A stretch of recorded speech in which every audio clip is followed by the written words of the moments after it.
Hi పిల్లలు, చామదుంపల series part 1. అసలు జిగురు లేకుండా పొడిగా ఉండే చామదుంపలు ఫ్రై చేసుకుందామా?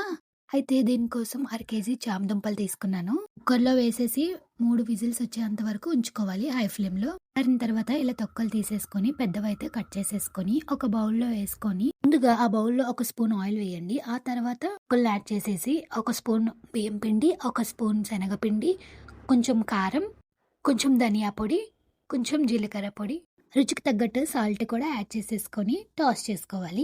అసలు గరిటెం పెట్టకండి అప్పుడే. ఇలా టాస్ చేసుకున్న తర్వాత స్పూన్ ఏదైనా పెట్టి అప్పుడు పిండి మొత్తం కలిసే విధంగా కలుపుకోవాలి. దీనికి తాలింపు కోసం ఒక ప్యాన్లో ఒక 2 స్పూన్లు ఆయిల్ తీసుకోవాలి. ఆ తర్వాత ఒక స్పూన్ పోపు గింజలు వేసుకోవాలి.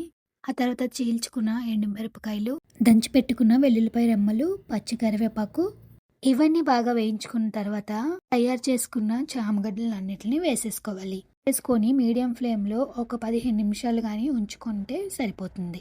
ప్రతి 5 నిమిషాలకి టాస్ చేసుకుంటూ ఉండాలి.